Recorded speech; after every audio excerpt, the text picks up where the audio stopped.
Welcome, everyone. In the world of psychoanalysis, one name stands above all others: Sigmund Freud. Today, we're going to dive deep into his ideas, the very ideas that completely changed the way we understand the human mind. This is Unit 3, Part 1 of our journey into counseling and family therapy. So let's start with a simple but incredibly profound question. How did you become you? I mean, have you ever really thought about what's behind your fears, your desires, the real reasons behind your biggest decisions? Sigmund Freud dedicated his entire life to answering these questions, and his journey is where we'll begin ours. To make sense of Freud's sometimes complicated world, here's our roadmap for today. We'll start with the blueprint of personality itself. Then, we'll uncover the mind's biggest secret. After that, we'll explore the strange conflict happening inside all of us, see how our mind protects itself, and finally, learn just how deep an impact our childhood really has. First up, the blueprint for personality. Before we can really dive into Freud's ideas, it's super important to understand what we even mean by a theory in psychology. It's not just some random guess. It's an entire toolkit, a system designed to understand the complexities of the mind. So what is a theory, really?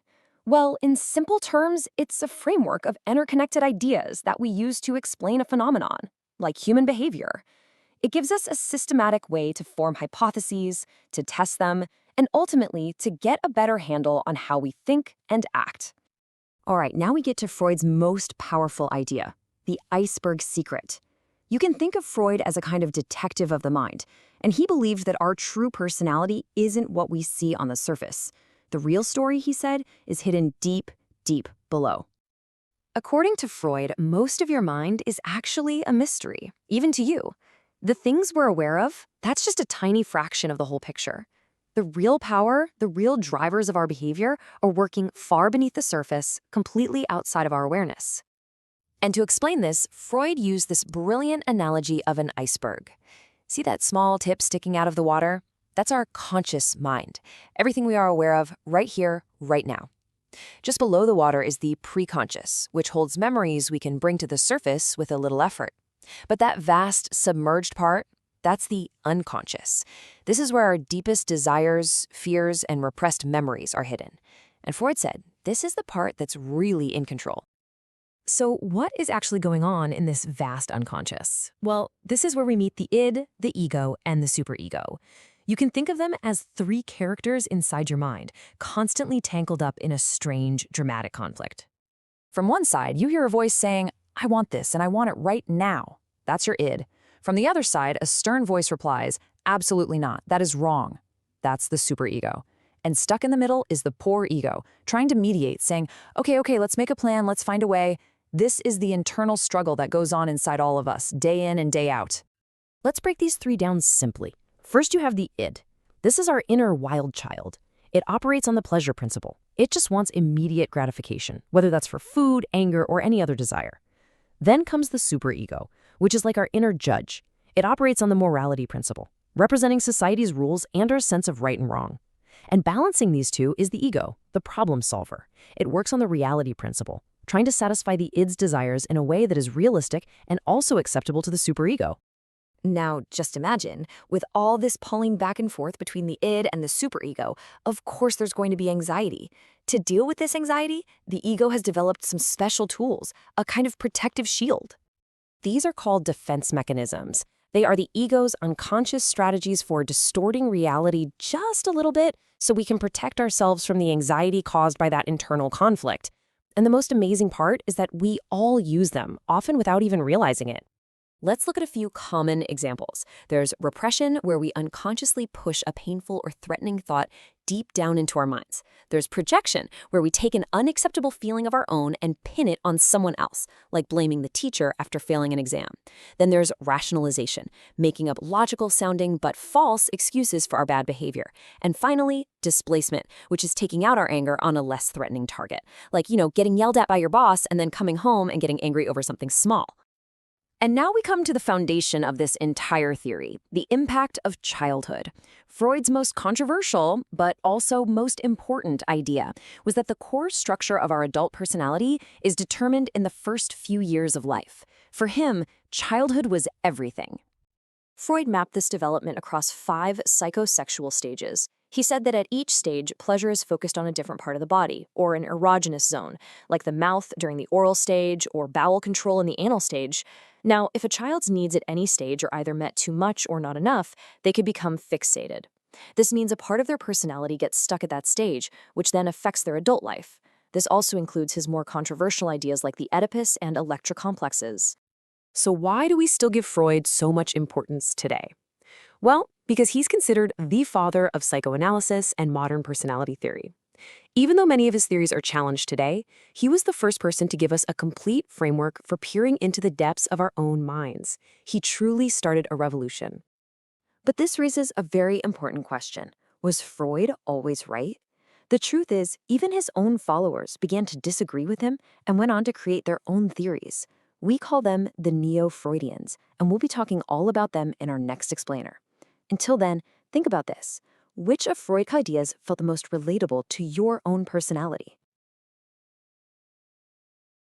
Welcome! So let's talk about psychoanalytic theory. Now I know when you hear that, one name probably pops into your head, Sigmund Freud.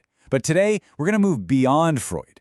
We're going to explore how some of his most brilliant and sometimes rebellious successors took his foundational ideas and really challenged them, expanded them, and took them in some fascinating new directions. So, to get us started, let's kick things off with a really big question, one that gets right to the heart of the matter. Is our personality really set in stone when we're kids? I mean, is who you are at 30, 50, or 80 just an echo of your first few years? This one question is what really opened the door for all the new perspectives we're going to talk about today. Here's a quick look at our game plan. We'll start with Freud, and more importantly, the cracks in his foundation. Then, we'll jump into the really groundbreaking work of Erikson, Jung, and Adler. And finally, we'll wrap it all up by talking about what this all means for you as a counselor. Okay, let's dive right in. Look, there's no denying Freud is a giant in psychology. But, and this is a big but, his original work had some pretty significant limitations. And these limitations are exactly why new thinkers felt the need to step in, to build upon his work, and, sometimes to flat out correct it. So what were these cracks? Well, for starters, a lot of Freud's concepts are just really hard to test scientifically. How do you measure an id or a superego in a lab? You can't, really. And because of that, his theories weren't great at predicting future behavior. On top of that, his research was often based on a very small, very specific group of people, not exactly a representative sample of humanity, right? So these weren't necessarily fatal flaws, but they were definitely opportunities for the field to grow. And the first big shift came from Erik Erikson. He looked at Freud's intense focus on childhood and basically said, hold on a minute, people don't just stop developing at age 6. Erikson's big idea was that our personality is a lifelong project, something that continues to evolve from the moment we're born until our final days. And here's the crucial difference. Erikson shifted the spotlight away from the deep biological drives of the id and onto the ego.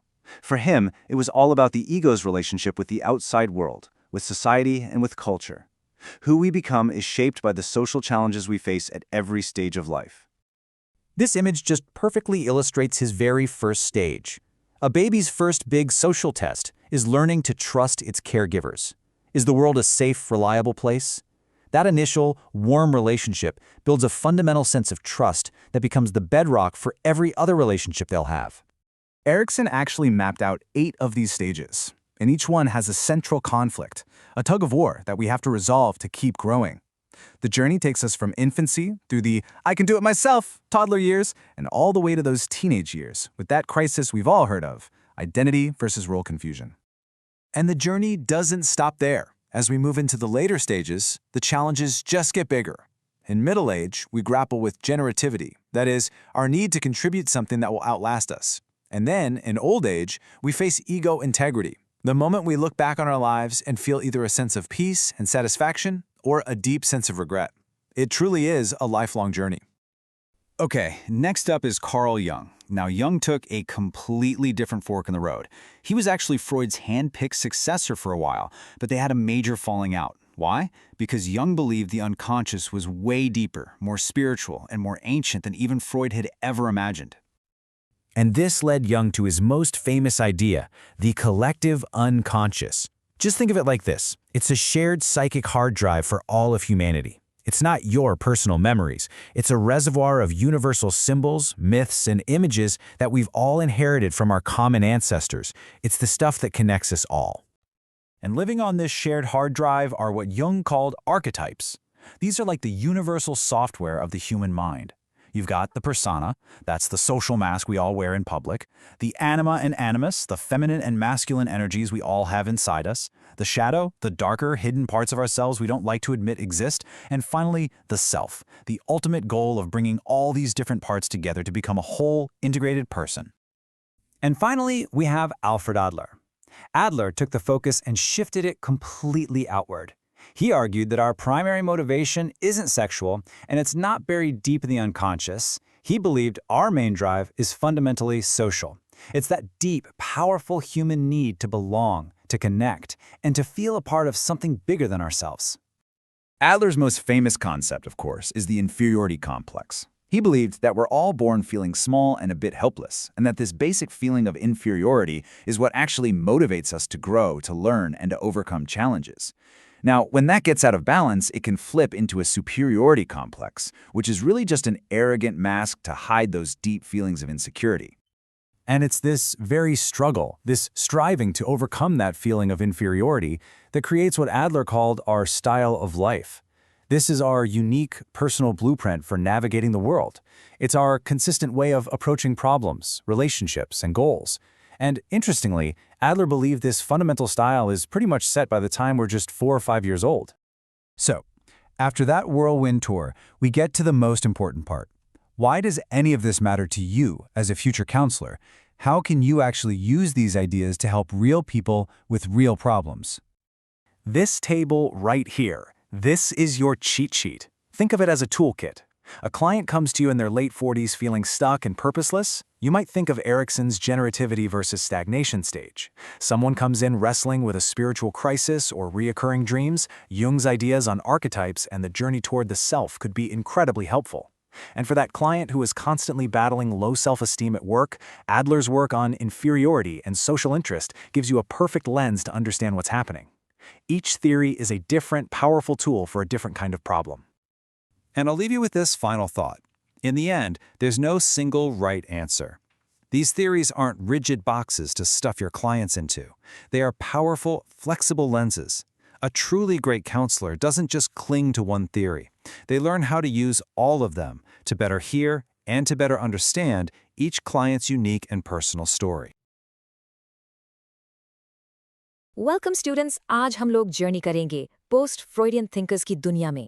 देखिए, Freud ने एक foundation रखी, पर उसके बाद जो लोग आए उन्होंने साइको एनालिसिस को बिल्कुल एक नए लेवल पर ले गए।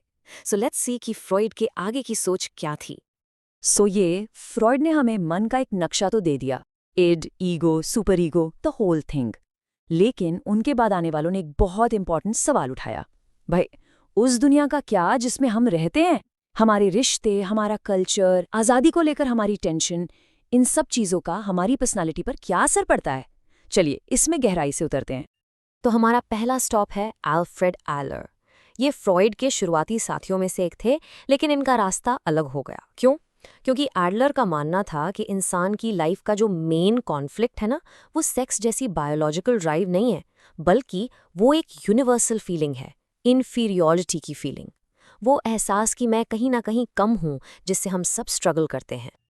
ओके, तो ये इंफीरियॉरिटी आती कहाँ से है? एडलर ने इसकी जड़ों को बचपन में ढूंढा और ये स्लाइड बहुत अच्छे से बताती है। उन्होंने 3 सिचुएशंस आइडेंटिफाई किए। पहला है ऑर्गन इंफीरियॉरिटी, मतलब कोई भी फिजिकल कमजोरी असली हो या सिर्फ महसूस की गई हो। दूसरा पैम्परिंग, यानी इतनी ओवर प्रोटेक्शन कि बच्चा कभी खुद पर निर्भर होना सीख ही नहीं पाता। और तीसरा निग्लेक्ट। एडलर ने कहा कि इन सिचुएशन से एक फॉल्टी लाइफस्टाइल डेवलप होता है और एक गहरा इंफीरियॉरिटी कॉम्प्लेक्स।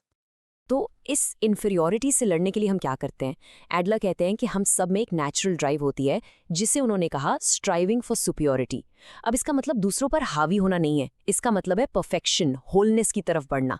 लेकिन, और ये सबसे इंपॉर्टेंट है, एक हेल्दी इंसान में ये ड्राइव हमेशा सोशल इंटरेस्ट के साथ बैलेंस्ड रहती है, मतलब दूसरों की भलाई की चिंता भी होती है। तो एज फ्यूचर काउंसलर्स, आपके लिए इसका क्या मतलब है? एडलरियन थेरेपी का गोल क्या है? देखिए, जैसा आप स्क्रीन पर देख रहे हैं, इसका मेन मकसद है क्लाइंट को हेल्प करना कि वो अपने गलत बिलीव्स को पहचाने, जैसे मैं किसी काम का नहीं हूं। फिर उनके सेल्फ डिफीटिंग गोल्स को हटाकर नए कंस्ट्रक्टिव गोल्स बनाना ताकि वो अपने फुल पोटेंशियल तक पहुंच सकें। चलिए अब आगे बढ़ते हैं एरिक फ्रॉम की तरफ। यहाँ फोकस सोसाइटी पर और भी ज़्यादा शिफ्ट हो जाता है। फ्रॉम ने मॉडर्न लाइफ के एक अजीब पैराडॉक्स पर काम किया कि इंसान आज़ादी चाहता तो है, लेकिन जब उसे आज़ादी मिलती है तो वो उससे डरने लगता है। ऐसा क्यों? फ्रॉम इस कॉन्सेप्ट को कहते हैं एस्केप फ्रॉम फ्रीडम। उनका मानना था कि जैसे जैसे लोग आज़ाद होते जाते हैं पुरानी परंपराओं से, सोसाइटी के बंधनों से, वैसे वैसे वो अकेला और आइसोलेटेड भी महसूस करते हैं। और ये अकेलापन इतनी एंग्जाइटी पैदा करता है कि आज़ादी खुद एक बोझ लगने लगती है, एक ऐसी चीज़ जिससे हम अनजाने में भागने की कोशिश करते हैं। इस एंग्जाइटी से बचने के लिए लोग अक्सर इन 3 रास्तों में से कोई एक चुनते हैं, जो आप स्लाइड पर देख सकते हैं। पहला है अथॉरिटेरियनिज्म, यानी सिक्योरिटी के लिए किसी पावरफुल फिगर के आगे सरेंडर कर देना। दूसरा है डिस्ट्रक्टिवनेस, जहां लोग दुनिया पर ही अपना गुस्सा निकालते हैं। और तीसरा, जो मॉडर्न सोसाइटी में सबसे कॉमन है, वो है ऑटोमेशन कन्फॉर्मिटी, भीड़ का हिस्सा बन जाना ताकि आप अलग और अकेले ना लगे। सोचो, बिना सोचे समझे फैशन ट्रेंड्स फॉलो करना, ये सब इंडिविजुअलिटी को मिटाकर बिलोंगिंग फील करने का एक तरीका है। और इन्हीं पैटर्न्स के बेस पर फ्रॉम ने 5 सोशल कैरेक्टर टाइप्स बताए जो यहाँ लिस्टेड हैं। रिसेप्टिव लोग हमेशा दूसरों से पाने की उम्मीद रखते हैं। एक्सप्लॉइटिव लोग जबरदस्ती छीनते हैं। होर्डिंग टाइप जमा करते रहते हैं। और मार्केटिंग टाइप खुद को एक प्रोडक्ट की तरह बेचते हैं। फ्रॉम के हिसाब से सिर्फ प्रोडक्टिव ओरिएंटेशन ही हेल्दी है, जहां इंसान अपनी सारी एबिलिटीज को क्रिएटिवली दुनिया के साथ एंगेज करने में लगाता है। अब हम 2 थिंकर्स को एक साथ देखेंगे, कैरन हॉर्नी और हैरी स्टैक्स सलिवन। इन दोनों के लिए पर्सनैलिटी का कोर हमारे मन की गहराइयों में नहीं, बल्कि हमारे इंटरपर्सनल रिलेशनशिप्स यानी रिश्तों के जाल में बनता है। कैरन हॉर्नी ने साइकोएनालिसिस का सबसे पहला और पावरफुल फेमिनिस्ट क्रिटिक पेश किया। जैसा कि आप इस कंपैरिजन में देख सकते हैं, उन्होंने फ्रॉइड के पीनस एनवी कॉन्सेप्ट को सीधा चैलेंज किया अपने वूम्ब एनवी कॉन्सेप्ट से। उनका आर्ग्यूमेंट था कि शायद मर्दों को एक डीप इनएडेक्वेसी फील होती है क्योंकि वो लाइफ क्रिएट नहीं कर सकते, और इसको कॉम्पेंसेट करने के लिए वो बाहरी दुनिया में अचीवमेंट और कंट्रोल के पीछे भागते हैं। ये एक ब्रिलियंट रिवर्सल था जिसने फ्रॉइड की थ्योरीज में छुपे कल्चरल बायस को सामने ला दिया। और ये इमेज हॉर्नी के एक बहुत ही इंपॉर्टेंट कॉन्सेप्ट को दिखाती है। उन्होंने कहा था कि बचपन की एंग्जाइटी से डील करने के लिए हम 3 इंटरपर्सनल स्ट्रैटेजीज अपनाते हैं। ये पिक्चर दिखा रही है मूविंग अगेंस्ट पीपल स्ट्रैटेजी, जहां एक इंसान अपनी इनसिक्योरिटी से लड़ने के लिए दूसरों पर हावी होने की कोशिश करता है, बॉसी और डिमांडिंग बन जाता है। अब सलिवन की बात करते हैं। उन्होंने हमें दुनिया को एक्सपीरियंस करने के 3 मोड्स दिए। सबसे पहला जो आप स्क्रीन पर देख रहे हैं वो है प्रोटोटैक्सिक एक्सपीरियंस। ये एक न्यूबॉर्न बेबी की रॉ अनफिल्टर्ड दुनिया है, सेंसेशंस और फीलिंग्स का एक बेतरतीब सा फ्लो जहाँ कोई लॉजिक या कनेक्शन नहीं होता, बस एक पल का अनुभव है। दूसरा मोड है पैराटैक्सिक एक्सपीरियंस। यहाँ हम ऐसी 2 चीज़ों के बीच कॉज एंड इफेक्ट का रिश्ता बना लेते हैं जिनका आपस में कोई लॉजिकल कनेक्शन नहीं है। इसका सबसे अच्छा एग्जाम्पल, जैसा स्लाइड में लिखा है अंधविश्वास या सुपरस्टिशन। जैसे ये मानना कि कोई लकी चार्म आपको एग्जाम में पास करवा देगा सिर्फ इसलिए क्योंकि वो उस वक्त आपके पास था। और तीसरा और सबसे एडवांस्ड मोड है सिंटैक्टिक एक्सपीरियंस। ये हमारी सोच का सबसे ऊंचा लेवल है। यहाँ हम लैंग्वेज और नंबर्स जैसे सिंबल्स यूज करते हैं जिनका एक कॉमन अग्रीड अपॉन मीनिंग होता है। इसी की वजह से हम लॉजिकली कम्युनिकेट कर पाते हैं और कॉम्प्लेक्स आइडियाज शेयर कर पाते हैं। फाइनली, इन सारी वेस्टर्न थ्योरीज के बाद हम एक बहुत इंपॉर्टेंट थिंकर सुधीर काकर को देखेंगे। उनका काम इसलिए खास है क्योंकि उन्होंने साइको एनालिसिस को एक कल्चरल लेंस से समझा और अप्लाई किया, खास तौर पर इंडियन कॉन्टेक्स्ट में। काकर कहते हैं कि भारतीय साइकी यानी इंडियन मन को समझने के लिए मोक्ष या मुक्ति जैसे कोर कल्चरल कॉन्सेप्ट्स को समझना बहुत ज़रूरी है। जैसा कि स्लाइड में डिफाइन किया गया है, हिंदू कल्चर के कई स्ट्रीम्स में इसे इंसान की लाइफ का अल्टीमेट गोल माना जाता है, सेल्फ रियलाइजेशन और इस दुनिया के बंधनों से आज़ादी। काकर का आर्ग्यूमेंट है कि ये ट्रेडिशनल वर्ल्ड इमेज एक साइकोलॉजिकल टेम्पलेट की तरह काम करता है। जैसा कि यहाँ टेक्स्ट में लिखा है, ये कल्चरल फ्रेमवर्क लोगों को बाहरी दुनिया की अनसर्टेनिटीज और अपने अंदर के कन्फ्यूजन को समझने में मदद करता है।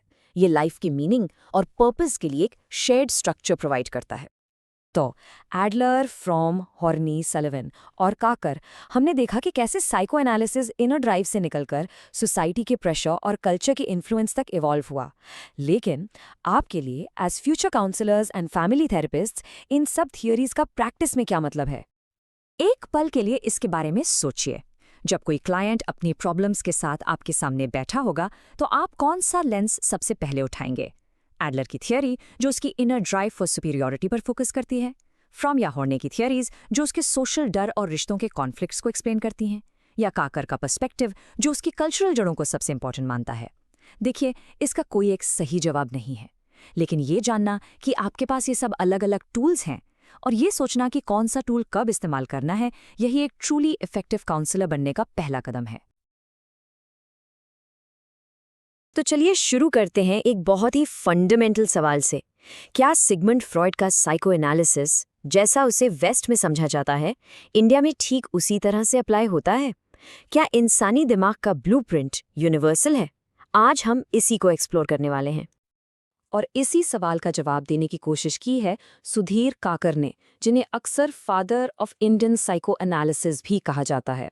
आज हम उनके आइडियाज़ को आसान शब्दों में समझेंगे, जो हमें एक इंडियन पर्सपेक्टिव देते हैं, एक नया चश्मा जिससे हम इंसानी साइकी को देख सकते हैं। तो आज के इस एक्सप्लेनर में हम 5 खास चीज़ों पर बात करेंगे। शुरुआत करेंगे इंडियन और वेस्टर्न साइकोलॉजी के बीच के बेसिक फ़र्क से। फिर हम सेल्फ और ईगो के कॉन्सेप्ट्स को समझेंगे। उसके बाद हम बचपन में माँ के रोल को एक्सप्लोर करेंगे, एक औरत की पहचान कैसे बनती है ये देखेंगे, और आखिर में धर्मा को लाइफ के एक ब्लूप्रिंट की तरह समझेंगे। तो चलिए शुरू करते हैं हमारे पहले सेक्शन से। कुछ भी आगे समझने से पहले ये जानना बहुत ज़रूरी है कि रियलिटी और सेल्फ की बुनियाद ही वेस्टर्न और इंडियन सोच में बिल्कुल अलग है। अब ज़रा इस स्लाइड को देखिए, आपको कोर डिफरेंस साफ दिख जाएगा। वेस्टर्न साइकोलॉजी कहती है कि ईगो यानी आपका लॉजिकल रैशनल दिमाग रियलिटी को आपके लिए मीडिएट करता है, आसान बनाता है। और गोल क्या है? एक मजबूत ईगो बाउंड्री बनाना, मतलब मैं और दूसरे के बीच एक साफ दीवार खड़ी करना। लेकिन हिंदू फिलॉसफी में माना जाता है कि रियलिटी हमारे इड से निकलती है, हमारी गहरी बेसिक इंस्टिंक्ट से। यहाँ आय कोई दिमागी एजेंसी नहीं बल्कि प्योर कॉन्शियसनेस है। तो गोल ईगो को मजबूत करना नहीं बल्कि सेल्फ से लिबरेशन या मोक्षा पाना है। मतलब एक सिस्टम में आप ईगो को बनाते हो, दूसरे में उससे आगे निकल जाते हो। इसी बात पर आगे बढ़ते हैं और इन शब्दों को थोड़ा और करीब से देखते हैं। सेल्फ, ईगो और आई, आखिर ये आइडेंटिटी के बिल्डिंग ब्लॉक्स हैं क्या? वेस्टर्न साइको एनालिसिस के मुताबिक ईगो एक अनकॉन्शियस साइकिक एजेंसी है। इसे एक मैनेजर की तरह सोचिए, जो आपकी अंदर की दुनिया, मतलब आपके इड की डिजायर्स, और बाहर की दुनिया, जिसके अपने सोसाइटल रूल्स हैं, के बीच में डील करता है। फिर आता है सेल्फ। एरिक एरिक्सन के अनुसार सेल्फ हमारे शरीर, पर्सनैलिटी और सोशल रोल्स का एक प्री कॉन्शियस मिक्स है। ये सेल्फ कॉन्शियस तब बनता है जब आपका आई यानी आपकी अवेयरनेस इस पर रिफ्लेक्ट करती है। फॉर एग्जाम्पल, जब आप सोचते हैं मैं एक स्टूडेंट हूँ या मैं एक बेटा या बेटी हूँ। इस केस में सेल्फ एक ऑब्जेक्ट है जिसे आई देख रहा है। और ये कोट जो आप स्लाइड पर देख रहे हैं पूरी बात का निचोड़ है।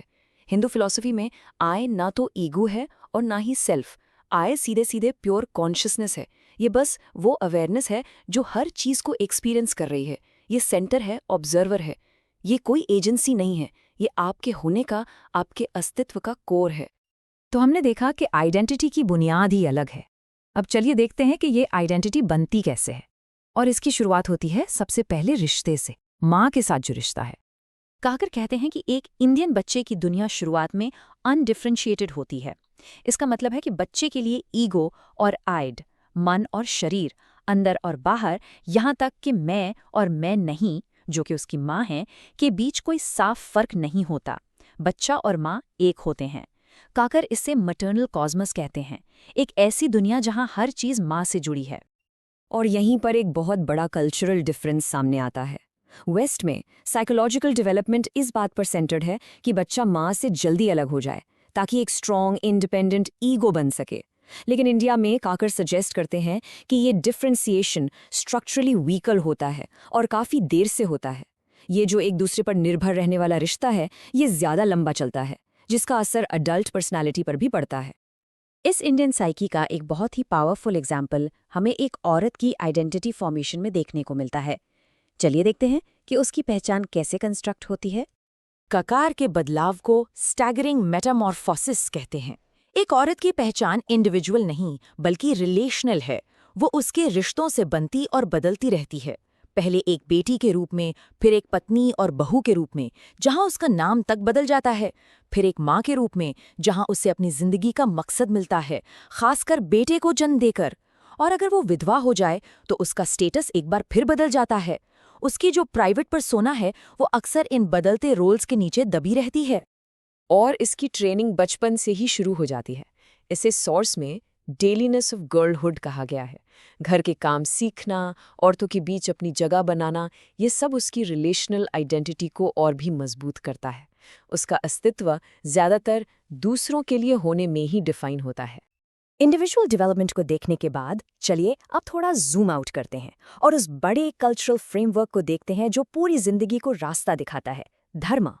हिंदू फिलॉसफी में एक कॉन्सेप्ट है आश्रमा धर्मा का। ये एक तरह से आइडियल लाइफ साइकिल का ब्लूप्रिंट है।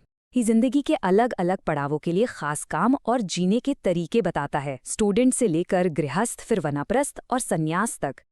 और सबसे दिलचस्प बात यह है कि ये कॉन्सेप्ट आपको जाना पहचाना सा लग सकता है।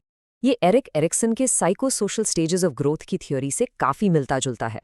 जैसे एरिक्सन के हर स्टेज में एक क्राइसिस होता है, जैसे ट्रस्ट वर्सेस मिसट्रस्ट, ठीक वैसे ही आश्रम धर्मा के हर स्टेज के अपने टास्क्स और ड्यूटीज होते हैं जो इंसान को गाइड करने के लिए डिजाइन किए गए हैं।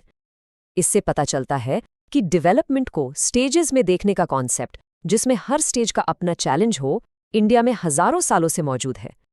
ये सब हमें हमारे आखिरी सेक्शन पर ले आता है। हमने परंपरागत साइकी की बात की, लेकिन आज की मॉडर्न दुनिया में इस सब का क्या मतलब है? यहीं पर एक डिलेमा, एक दुविधा पैदा होती है।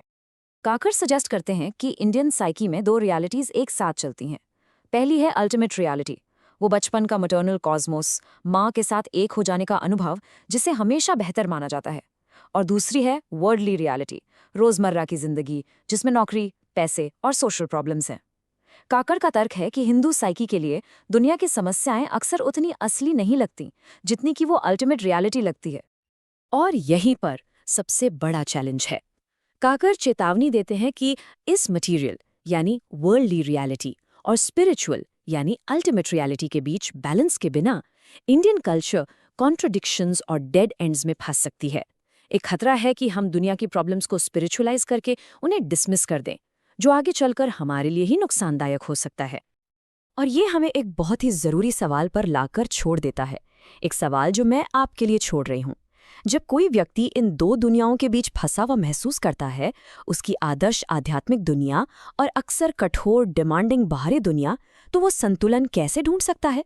ये एक ऐसी चुनौती है जिसका सामना हम में से कई लोग करते हैं और इस पर सोचना बहुत ज़रूरी है।